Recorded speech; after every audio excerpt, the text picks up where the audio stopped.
Good morning, family. Welcome back to the Healing Table. I'm your host, Clayton, and today we're going to talk about something that all around us, but not always easy to name. We're talking about the modern racism, the update version of the same system that once called itself the Jim Crow law. It doesn't always wear a hood. It doesn't always carry a rope. Sometimes it wears a suit. Sometimes it's sitting behind the desk right in front of you. And sometimes it hides inside of a policy. But the purpose, the impact, and design are still the same, Sheila, whether they want to believe that or not. Well, good morning, folks, to this portion of the Empowerment Exchange. I'm your co-host, Sheila. And we're going to talk about some clarity today because you can't fight what you can't see. That's true. And, this racism today is smoother, is quieter, and but it's just as harmful on the things that's happening. And you and our youth especially need to understand how it works so we don't mistake oppression for normal life. Mm-hmm. But And go ahead, Sheila. I'm sorry. can you talk about Yes, I want to talk about the racism didn't disappear. It just evolved. That's what and Sheila, I'm going to say this.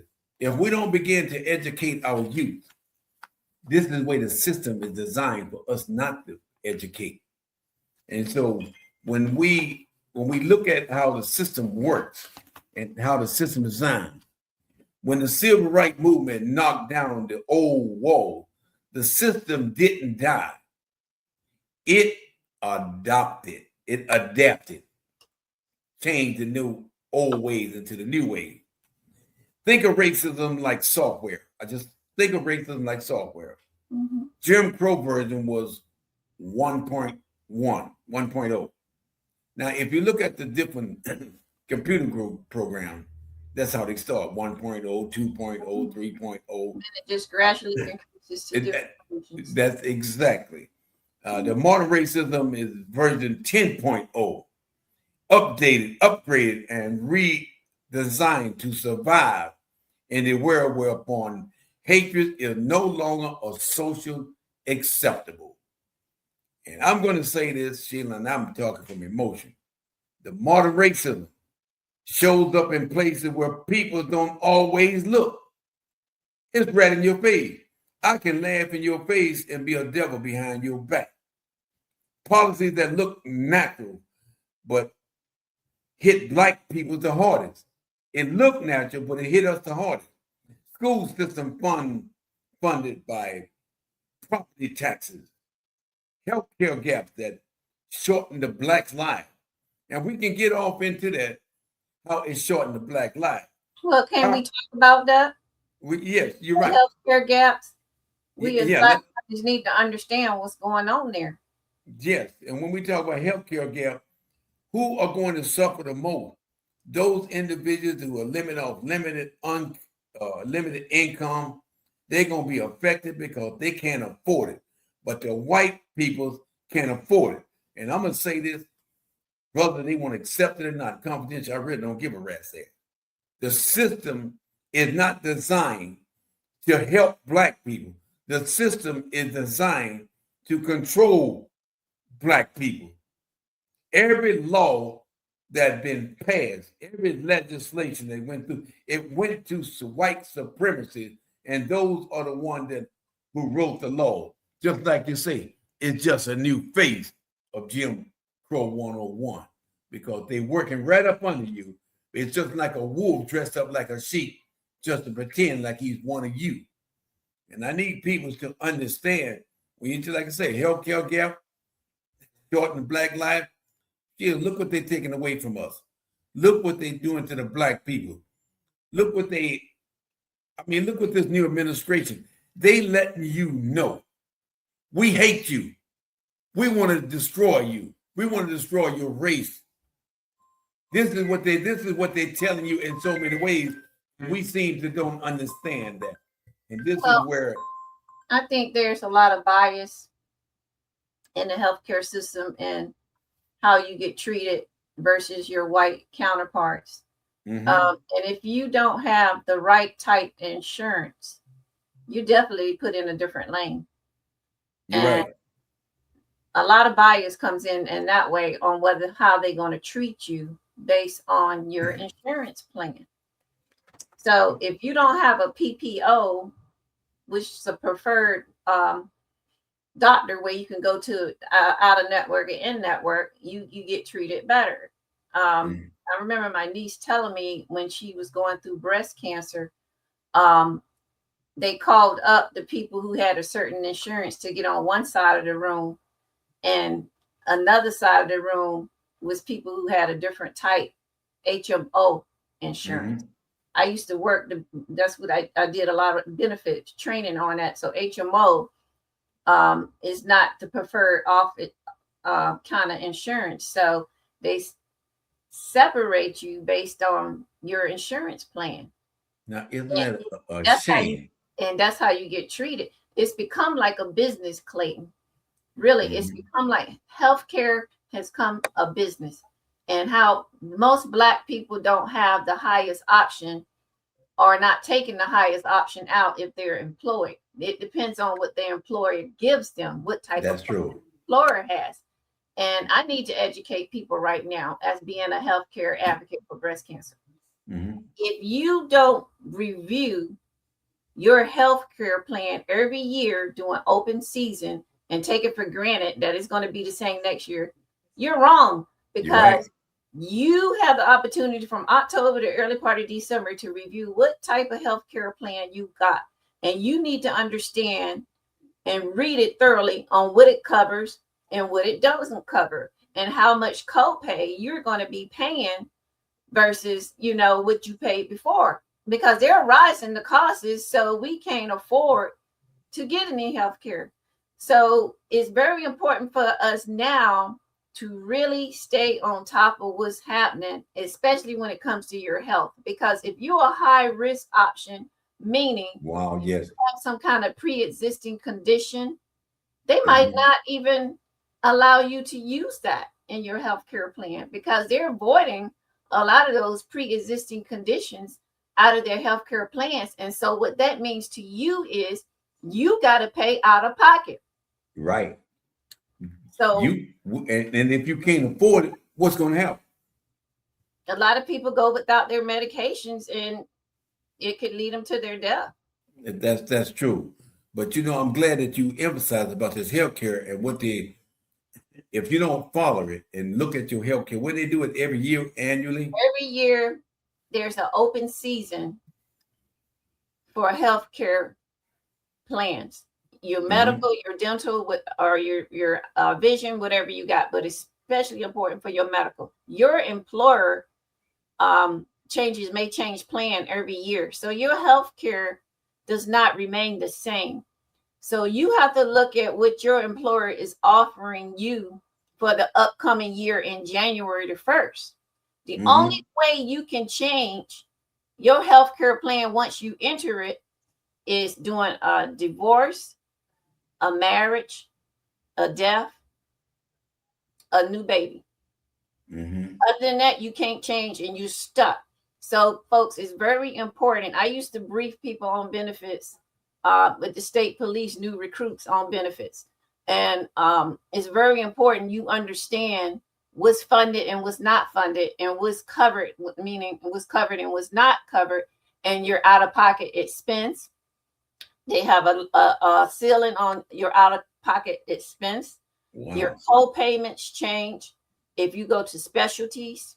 So it's a lot of things in there that people don't even read, but you need to read, and they give you options sometimes to select a plan. You may be paying a little bit more, but it Hmm. makes that little bit more save your life.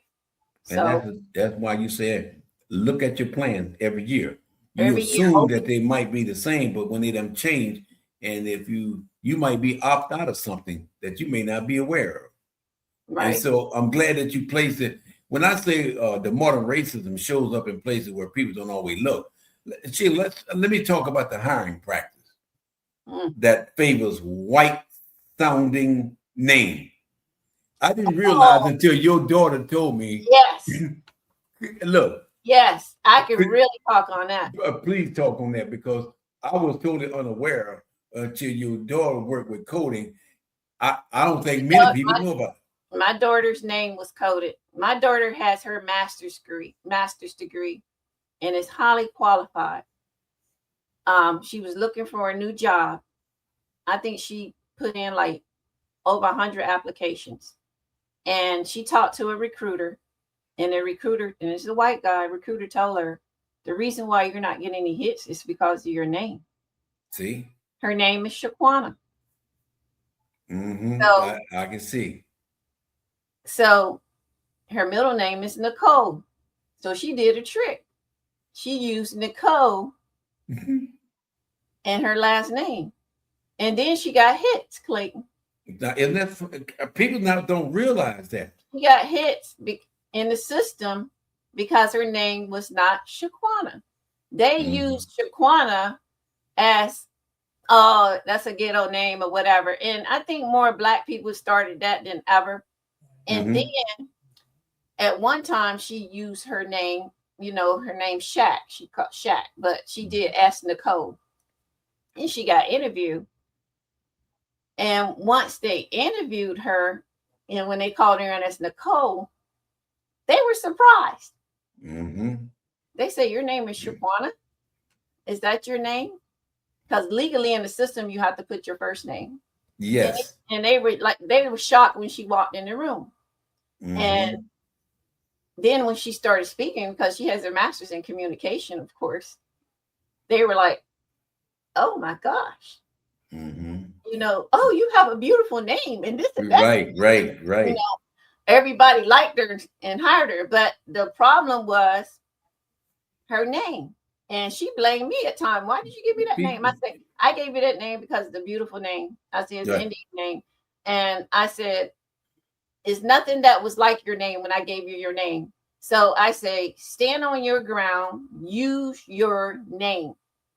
Okay, but people, do you understand that a lot of hiring practice, what we are telling you, has an impact on your name? For example, I'm a Black man. I walk into a place and I say, my name is Lewinsky. And they're going to look at me and say, wait a minute, that don't match our database. And when you start coding and start, them little secret thing, people don't even think about. Coding. You can be hired based up on your name. And so to me, she's going to talk on a podcast with you about that. Hey, look, I was totally unaware of it.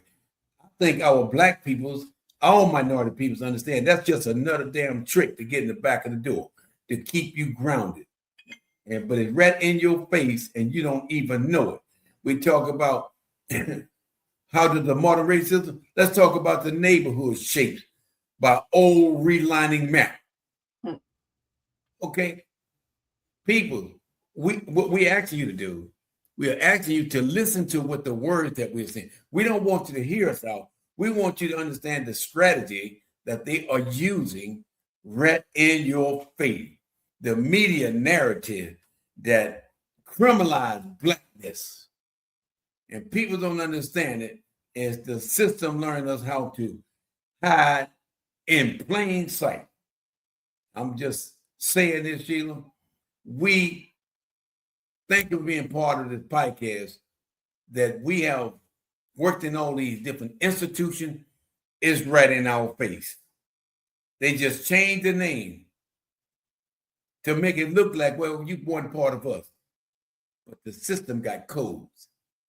It does. And when you say the neighborhoods, listen, Clayton, when you say the neighborhood shaped by old redlining maps, remember we had our conversation on Dollar General stores? Oh, yeah, you're right. You're right. Where do you think putting them at?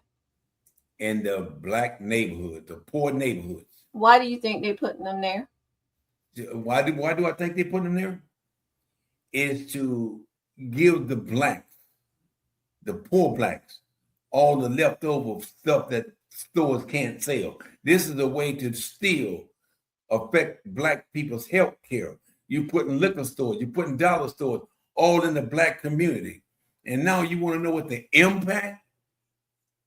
Because they treat you like dirt. Well, I look at it two ways. First of all, the food in those stores are unhealthy. They're not the healthiest foods. Mm-hmm. Where are the fruits and vegetables, produce, and things like that? In the high price stores. It's filled with a lot of candy, cookies, junk food.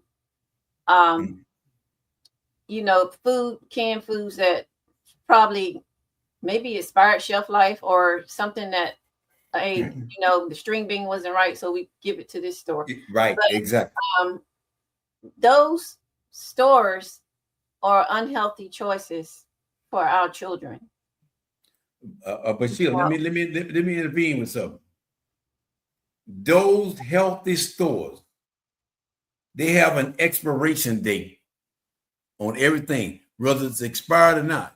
You have to get it out of the stores. And those same stores that make it money double, they give it to the dollar stores at a lower cost, which means let's give it to the black people. Let's give it to the poor neighborhood. They can't afford all this high blood pressure. Well, food. they know they're gonna go there. They, like you say, redline, and they build those stores there for. You don't see them in the good up-to-do neighborhood. No, you don't. Exactly. So where do you see them at? You know, the up-to-do neighborhoods have healthy food, produce, fresh fruit, and you know, they're trying to keep people inside that red line map. They're trying to keep people within that region to stay in that region. Mm-hmm. So yes, it's kind of like, if you don't think, I think of it as like being a control base where, okay, yes, we're gonna give you that, and that's what you're gonna do. That's exactly. Hey, this is a real shit. What about the new tools of racism that we need to educate our peoples about? Okay, let's break it down. Yeah. The ones that replace the white only signs. Wow. Wait a minute. Hold up. I saw that growing up for white only, especially in the deep South. In the South right now, they still let you know that black people are not welcome in our stores. They look at you, they'll call the cops on you. But look, I had it when you said for white only, that struck a chord. So well, my uncle, he's still living, and he went through that as a black Navy pilot. He wasn't treated the same as the white counterparts in uniform. He was a pilot, Clayton. He couldn't go to the same places his military counterparts went to. And he was there serving our country the same as anybody else. Right. He was the one that told me to research all the racism in the world, around the world, not only the United States. You know, racism anywhere is racism everywhere. And I'm glad that your uncle educated you. Being a pilot is something very big for a black man during that time. Mm-hmm. But anytime that you're not recognized by your own counterpart, you just another Negro. Right. And I hate to say it like that. This is why I get upset. That's what it is. I mean, I think the signs, even though I say modern racism, the white only signs came down, but the white only signs are still here. Yeah, exactly. You just don't see them posted, but you can go certain places and know when you're not welcome. Exactly. You know, my son had that experience 2 weeks ago. Went to the restaurant for his birthday. The waiters was nice, but the looks he got from the people in the restaurant. It must have been a nice, classy restaurant. He was out of place. It's not your place. I said, well, you just stare him back in the eye and eat your steak. Exactly. But that's where they try to hold you back in certain establishments. But the mass incarceration, let's talk about that. Let's talk about that mass incarceration. So this is what happened, Clayton. prison came the new plantation. Oh, wait a minute. I need people to understand this. You use the word plantation, but a lot of people don't understand plantation was where they kept the slaveries at. And so I'm glad that people understand what the words she's saying. It's just an old plantation. Sorry about that. I'm gonna break it down. Okay. When slavery was supposed to have been over, a lot of people didn't stop slavery, right? North to south, the South still had slavery, like it was still going on. Look at Juneteenth. You know how long it took Texas. Yeah. So what they did was they start incarcerating Black men and put them in prison. When I say incarceration, so that's why I'm saying that became the new plantation, because the government still had control over the Black men in these prison camps.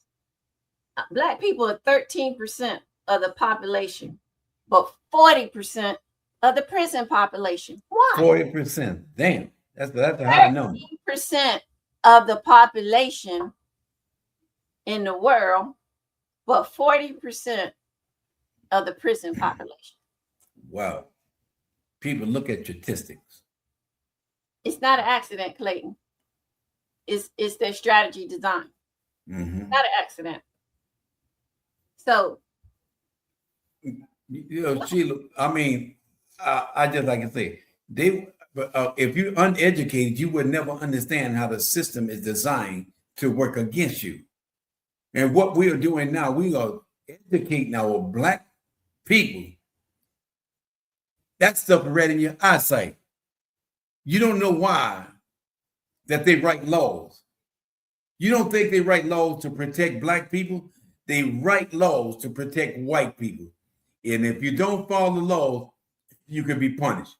For example, they pass law to the police officer. You think these police officers worried about anything? Because they write laws to protect them. Stop resisting, disrespecting a police officer. This is where they want you to bow to the white man at. But this is the new tools of racism, Clayton. That's true. And people not looking at it like it is. Some people are, but even voter suppression, all the stuff that's going on now. This is a new tool of racism. They're closing the polling place, Clayton, in Black neighborhoods. Now, what did that tell you?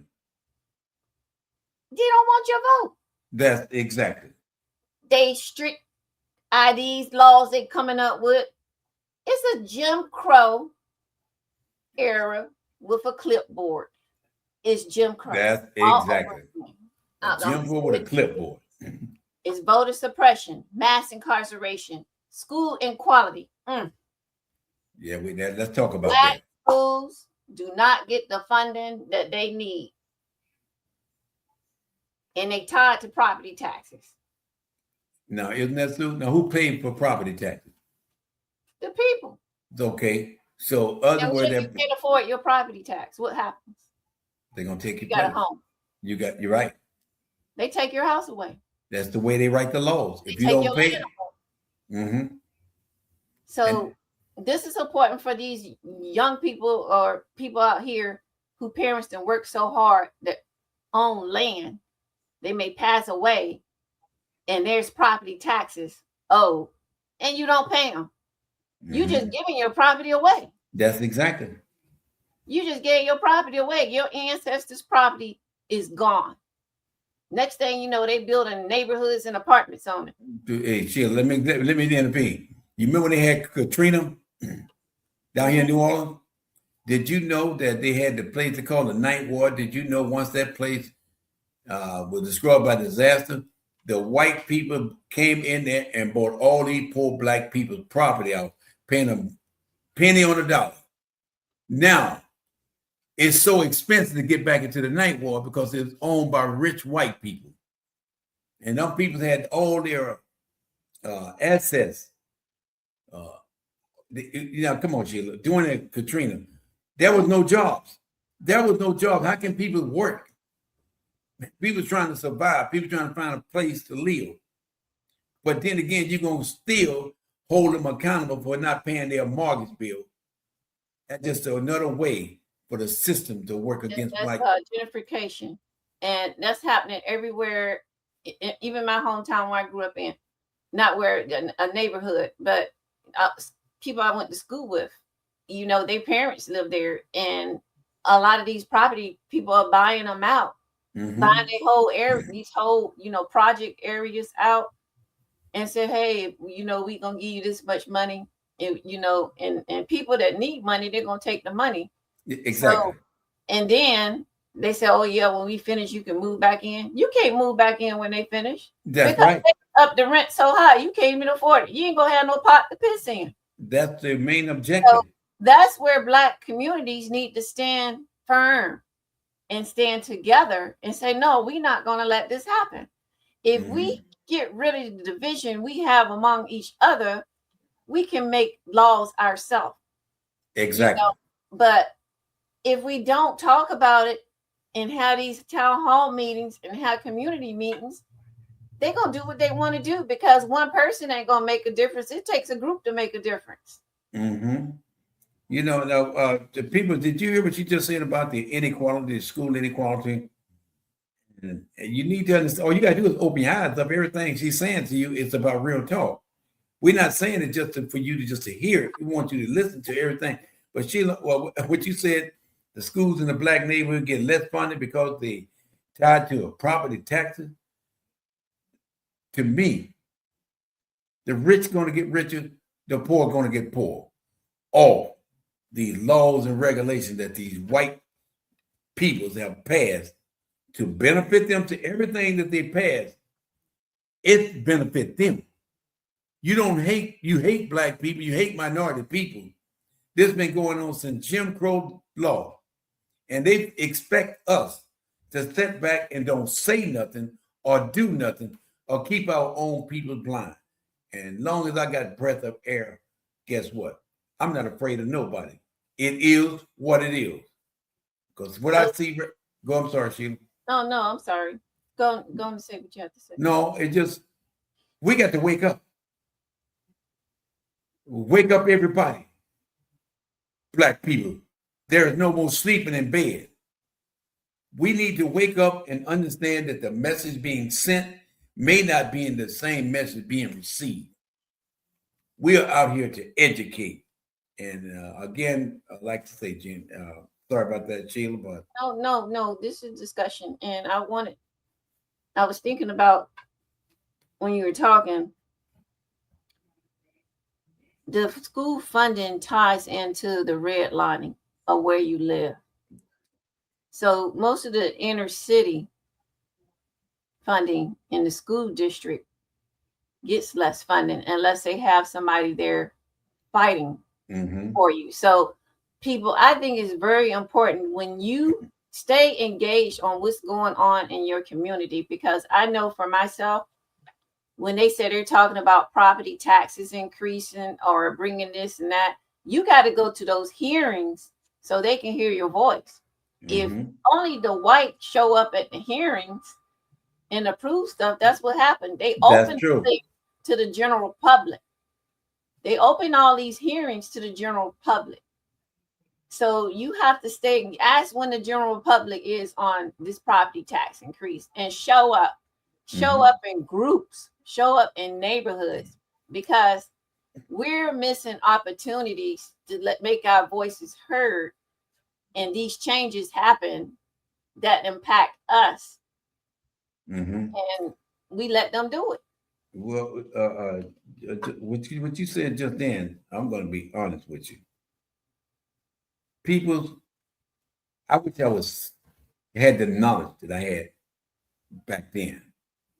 I'm learning more about our culture and how the system is designed. I wasn't educated enough to know. I'm thinking that it just happened, but it's designed to do exactly what it's doing. And like I say, they look at your redlining zone, where you live at, will determine how much funding you got. If you live in a poor Black neighborhood and you got all white school, who you think going to get all the funding? Who you think going to get all the leftover? Old books, black people being treated less than a human being. It's been happening then and it's happening now. But if we sit back and let it happen and don't do nothing, that's exactly the way the system is designed. And Sheila, if you go ahead.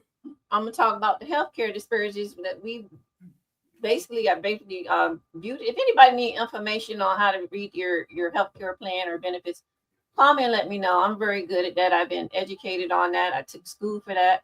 I understand how to read it. I even know medical coding. But the healthcare disparity, Black women are 3 times more likely to die during childbirth. 3 times. Why? You're right. Black That's the communities, they have less access to the good hospitals. And this is all in your healthcare plan too, folks, because your healthcare plan got to approve the facility where you had a baby at. Wow. Isn't that sometimes what I learned just by doing this is you can have a approved provider, but if that provider goes to this facility and treats you, that facility may not even be covered. That's so true. You're paying out of pocket for that doctor to go to that facility, because you do get facility charges. If you go to a hospital, those are facility charges. Wow. If People, you understand billing, I'm only saying this because I've been trained on all this. If you have billing, I found out that a lot of older seniors, they get a bill from their insurance company or the provider, and they think they have to pay it. But all it is an explanation of benefits called EOB. All it is telling you that what the charges were and what your health care plan approved. But you got to read further. It says this is not a bill. So some people end up paying that when they don't even have to pay it. And you can challenge that because your insurance company has a contract with providers.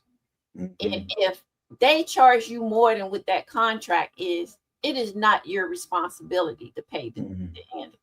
Mm-hmm. Don't pay. Let me ask you this too. For example, these healthcare providers, even though they include things in there, you don't realize that you're paying for it, but they include it in there without you even realizing. For example, gym membership. How many people that you know that don't use the gym, but it is part of their plan? If you want it, it's available. What about the stuff that you don't need that include in those damn plans? That's just another way of ripping you off. The gym thing is something completely different. But my thing is, if you go to a doctor and you go to a specialty doctor and they say they did this, and then you get that thing from your insurance company saying, okay, this is what the service is worth. You got to challenge that. If they putting something, charging your provider, your insurance company for something that they did not do, you need to call your insurance company and tell them that doctor did not do that. And I've had to report certain providers for charging people for services that was never even rendered.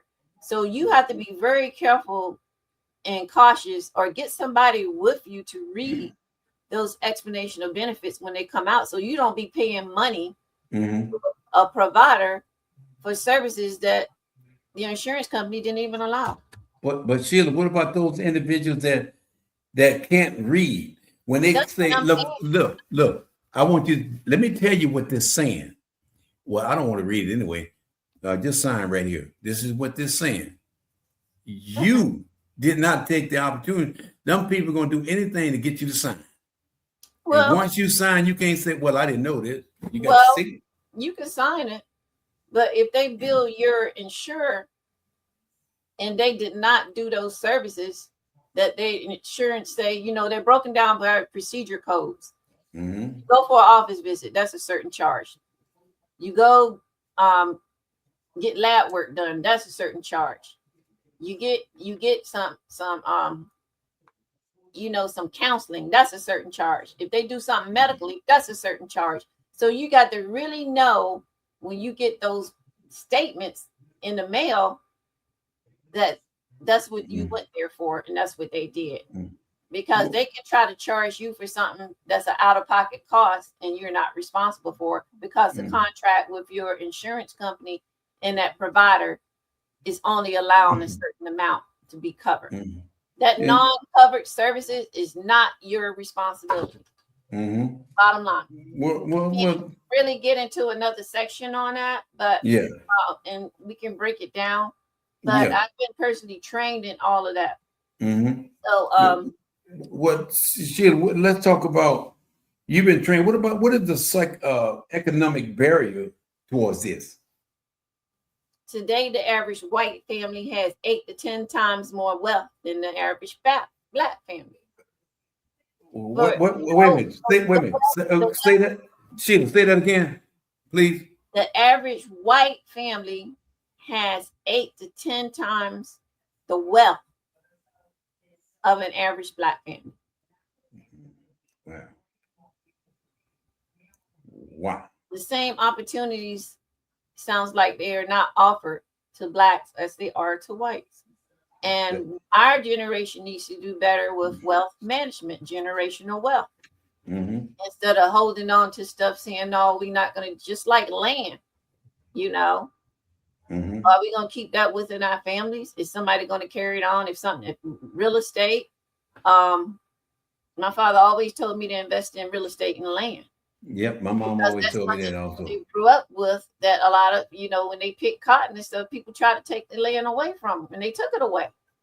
Mm-hmm. So that's these investments and things like that black families need to get around the kitchen table and talk about, but they don't talk about it. But thing is though, Sheila, every time they go out and rent places, and my dad said, "You fatten the frog for the snakes. You go out and rent, and you're gonna pay for my house instead of you going and buying your own house." You've been staying this. I can understand sometimes economic of whatever, but if you're gonna stay in this house for 20 years and you paying this person $800 a month, whatever, unless you got bad credit, I'd rather buy my own house. I own it because if they can kick you out and do anything you want to do. But I mean, and there are plans for people that's working towards getting a house. There are some plans out there they can get in, but that's if they do the work that they supposed to do. Mm-hmm. I've known some friends of mine that had to, their credit wasn't the best, but they worked with companies to get them in their first home, and Mm-hmm. they had some good programs. Even young people I know that got into some nice homes. So you have to be disciplined if you really want a house and you're not making as much as you want to. Sometimes it's good to talk to a counselor. They put you on a program to get you in that house. Mm-hmm. It's things that we have to do extra for ourselves. It's not nothing given to us. Right. We have to take these programs that's out there, but a lot of people that are educated on the programs, so they just rent. You're right. That's true. Oh, is there any type of psychological or modern racism? I know what you're going to say. No, go ahead. Look. About that. People, I hope that you listen to what we are saying. The modern racism isn't just structural. It's not just structural. It's psychological. It shows up in assumption that you assume that this and that is going down. It shows up in the stereotype and this story society they tell about us. Please follow me. Being followed in stores. Oh, Lord. Sheila, you look like you steal, girl. I need to put the goon squad everywhere. You know what? You Somebody, go. I may want something in that store, but once you start following me, I'm getting defensive. Exactly. I'm turning, I have to leave before I say something, before I be put in jail, because you know how I am, Clayton. Mm-hmm. You know how I am. I'll be like, what the hell are you looking at? Next thing they know, oh, she threatened me. And I already got turned in. Somebody said that before. Look, Sheila, it's so funny this came up. 2 weeks ago, this young black boy got out of school, went to this Chinese store to get him a soda or whatever. And he went in the back, and them Chinese gonna watch you more than anybody. they're gonna walk around because they think you one of them. They're gonna steal. That boy got a soda, and he decided he didn't want it. He went and put it back, but that Chinese guy didn't see him put it back. When he walked out, that Chinese guy followed him outside, shot him in the back. Huh? He shot him in the back A soda? over a soda because he thought that the boy stole the soda. And so this is a soda. These white people love to follow black people around the store, but let me put it to you, that was a study done. There are more white people steal in the stores than black people. And they showed some example how they would watch a white person versus watching black. A white person walked out the damn place with a whole damn refrigerator. They didn't question him. A black person walk out, they watching you anyway. They don't trust you. This is where we got a problem. You being judged as angry for speaking up. Lord. You're an angry black woman because Lord, you speaking up. Black woman. You're an angry black woman, and you always trying to create chaos among everyone. No, you don't be trying to create chaos. You just be speaking up, and they exactly think a black woman. Right. You speak up for your rights, was wrong and was right, but they don't like it. They want you to be silent. That's right. And they want you being assumed unqualified, being treated as a threat. Come on, Sheila. You had that suit on, you travel all across the world. You see, I didn't even have to have the suit on. I mean, that was even in the military, out the military, Clayton. Everything you talking about, it's like that was me. Right. That's that. I understand. Are you being told that you are overreacting? Sheila, you stand up there, you face these white people, and all of a sudden you don't agree with them. You're overreacting. That's just a way for them to try to manipulate your mind. So when they feel threatened, they throw up a defense. Well, that's how a lot of innocent people get arrested, Clayton. Mm-hmm. You're right. That is real talk. And being expected to prove your humanity. Why in the hell I got to prove shit I'm human? White people, I'm going to say this. White people have messed this world up. And now it's hard to correct it. The only way we're going to correct what these white peoples have generated is for us to form a coalition, stick together, work together, pray together, and believe whatever we are telling them is real talk, but we want you to be aware. And again, this is not an accident, Sheila. I mean, the mental leftover, the system built to dehumanize us. They don't look at us as being human anyway. I mean, it's a damn shame. What must we teach our youth about the modern racism? What must we teach them? We must teach them that the system is designed to help white people and to keep black people under control. And when we give them examples, how the school district, how the relining, oh, that's telling you a lot. But we need to educate them to a point where they understand. We can talk about it, but if you have limited understanding, it's just like being on a ship without a rope. You just stand up there standing still and being stupid. You need to understand the world they walk into. This is what we need to teach them kids, Sheila. Yeah, they need to understand history, where we come from. They really need to get the history. If they don't, the history to me is like a foundation. You're right. It is a foundation. If you don't know where you came from on that solid ground and your ancestors came from, why is all this stuff happening today? Mm-hmm. Our youth more than ever need to be educated on the things that's going on in this world today. And they need to have a vision for themselves. Right. How they're going to tackle and overcome these things and get through this mud that's thrown in our faces. But we got to teach them, Clayton. You're right. We got to teach them this. Racism today is not gone. It's not gone. No, it's not. If they expect KKK racism, if they only expect the KKK to come out, they missing the whole thing. Because KKK used to cover their faces. Yep. Now they don't. Wearing uniform. They don't. They don't have to wear a uniform. It's everywhere. You're right. That is true. They don't have. They've come out bold. They don't even have their faces covered anymore. They're not imagining things. Gaslighting is part of the system that they're using now. You're right. And we got to teach them they had a right to speak up. But Sheila, what do we do? What do we do when you controlled by an environment where is that the average education for kids is at maybe a 5th grade level, even though they done graduated? How can they understand? How can they graduate? Get rid of them. Well, I don't want to. Well, that's the school system fault then. Mm-hmm.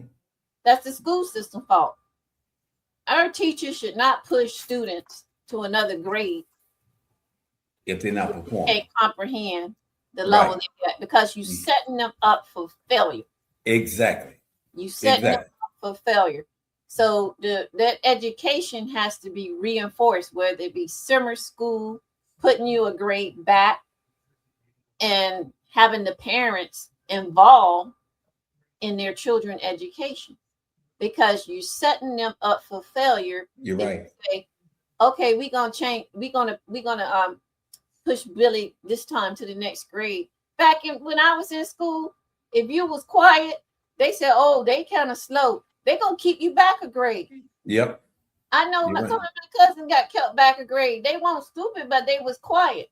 Right. And this is the thing: silence protects the system, not the individual. Jay, that's real talk. That's real talk. You can't be silent, but you can't allow. I'm a mother. My daughter had mentors in elementary school because she had 4 different elementary schools because we moved so many times. So she fell backwards times to catch up. Mm-hmm. And so I got a mentor. The wing commander was a mentor. So as parents, we need to recognize when our children need help. We can't expect Billy to graduate high school and then as a parent, you ain't done nothing to help your child with their education. Why? Oh, they ain't graduating. Oh, they holding my son back. I don't want to hear it. Yeah, exactly. First of all, if you're not involved in that school, getting to know those teachers, making sure your children are doing their homework, you ain't got a leg to stand on to argue with me. Hey, Sheila, I'm not trying to cut something, but I'm gonna tell you some incidents that happen. You don't keep up with your kids.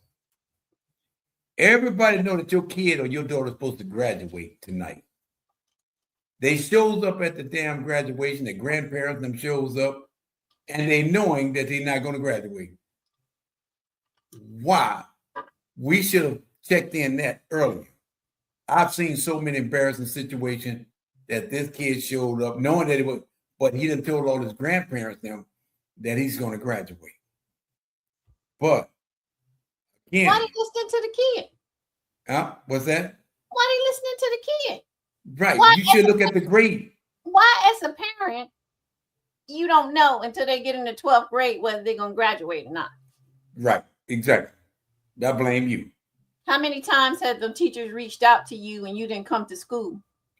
Hey. How many times have you not called a conference with the school teachers to talk about your children's grades? Are you gonna see those D's and F's on those report cards for 3 quarters and then expect your kid to pass and go to the next grade? You're crazy. You lost. You don't even look at they don't look at the kid report card. They're so busy doing their own thing. For me, if I'm gonna send that kid to school, but these days that social media, these iPads and these computers, let me tell you something. Sheila, I'm gonna say this. You got to stay up on these kids 24 hours a day because they would run circles around you once they find out that you don't know any better. You're letting them have too much rope. This is where we got the problem at. This is where we got a problem. You don't care. The kids don't care.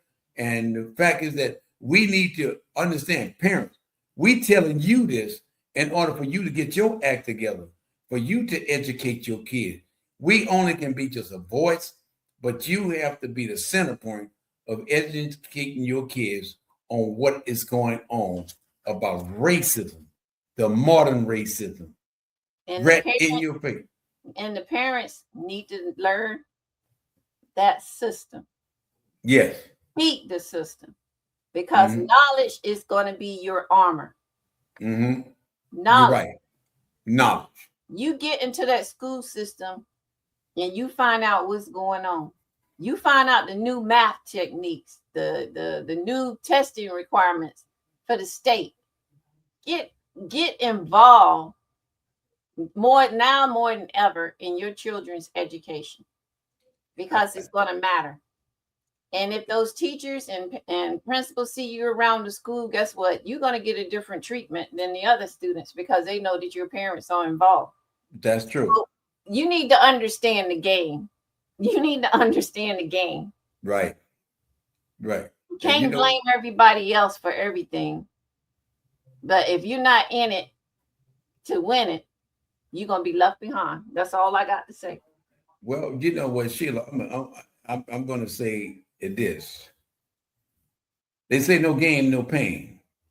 They always told me, there's nothing that you can do in this world without a game. You just got to know how to play. Every game got a rule. Every rules has games. And for me, we know what the rules are, but are we ready to play the game? Are we ready to play the game, but we don't know what the rules are?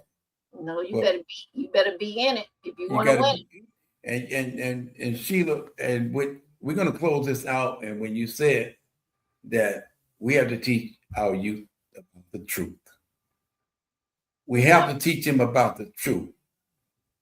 We give them the armory that they need to fight this war with. And I want to say this to all my brothers and sisters, but when we stand together, we become unstoppable.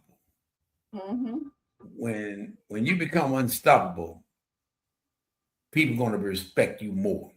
Yep.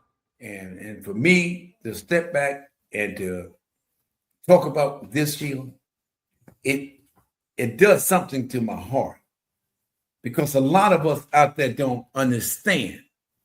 A lot of us not aware. And this is where we could become advocates. To be able, they want to take Black history out of school. This is where we got Black teachers right here doing social media. We're going to keep you up to date. Wherever they're trying to cut you short at, this is where we're going to keep you updated. But until next time, Sheila, it's been a plum pleasing pleasure, as well as a privilege for you and I to be able to talk about these issues. And this Jim Crow 101 now is Jim Crow 10.0. This is why we do the things that we do. I want to leave with one word, Clayton. Okay. This is going to be a recap. Folks, modern racism is real. It's real. So is Black resilience. There's always been Black resilience. So is Black genius. Always been smart, innovative people who've never given credit for the things that our Black ancestors developed. So is the Black community when you stand together. Amen. So the system evolves, but so do we. You know, sometimes we got to adapt to certain things. We know how to adapt to things, but every generation of Black people has found a way to go above these obstacles that they throw at us. So we are inheritors of a legacy of strength, and let's keep that strength. So when we stand and understand the system and understand what's happening, we can beat it. We can beat it. There is no doubt. We got to teach our youth. We got to keep teaching our youth, because we got to teach them the truth. Because when we teach them the truth, we giving them armor to fight for themselves. Hey, I agree with that. And just like I say, our job is we want you to stay aware. And we want you to feel like you are free. Don't allow the system to hold you back. The system is doing what the system is designed, but you don't have to deal with the way the system is designed. You have to become an independent person like ourselves. We are able to talk. There is no fear with us. People may not like us because we're making you aware, but we're not worried about what people thinking about us. We worried about, are you getting the message? But that's what our ancestors did. Right. Didn't they have to train themselves to read? Yes, exactly. Teach each other and broken down buildings. Mm-hmm. They did what they had to do to get people to survive. Their people to survive, Mm-hmm. and they taught them survival skills. But hey, see, look, I know I was supposed to close out, but I'm gonna say this here: them old people, old poor people, they made a way for us. They taught us how to cook, how to survive, and all this kind of stuff, eating all this greens and stuff out the field. I don't care what anybody. I cannot let that legacy die because of the way the system is trying to reoccur. I think about my grandfather, my mother, and them, how we went out in the field, cut, planting, gardening, but we survived.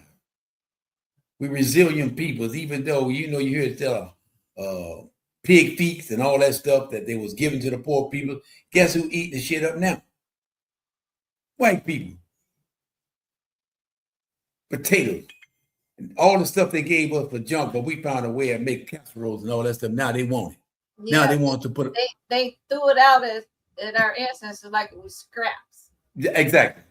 But that's why I ate chitlins and scrapple. Mm-hmm. Because my folks from my family, that's all they knew. Neck bones, pig feet, pig tails, pig ears, everything on the darn pig. Mm-hmm. You know. See, let me ask you something. When did y'all get y'all best meal? What day of the week did y'all get your best meal? Normally it's on a Sunday. There you go. Saturday night, we were sitting in the kitchen, shucking corn. Yes. Soaking beans, doing everything for Sunday meal because Sunday morning you went to church. So when you came home from church, the food was heated up. If it made anything fresh, it would be the cornbread. Yep. And that was it. But Saturday night was in the kitchen, picking beans. Shelling peas and all that? Mm-hmm. Shucking corn. But the other thing I can say, give me that old time religion. Give me that the girls had to know how to cook. Exactly. Clean and sew. And the boys need to keep your ass out there, keep the yard clean, and do all the things that men's supposed to do. Had to do that too. So again, I'm glad that we're sharing this because that brings back that old time way. It is the best way, but that old time way is a way that we learned how to subscribe to slavery. Whatever we had to make it work. And so rice and potatoes. Right. So our guests, we hope that you make a comment. Write us about what subject you want us to talk on. We are here to support our Black people and to make them aware of what is going on back then and what they're trying to do right now. We are going to be your spokesperson. Only thing we ask you to do, submit to our channel. Hit the notification button because you'll know the next time we put a video on, you're going to be the first one to know about it. But until next time, keep one thing in mind. You must have faith, hope, and trust in God. Without God in your life, it's almost like you're lost in this world. Believe that whatever these white people's trying to destroy, God created the heavens and earth. Man cannot destroy what God has created. This is the problem that we're dealing with now. Man thinks they got more power than God. May God bless you. May God keep you and your family. Be safe. Until next time. Adios.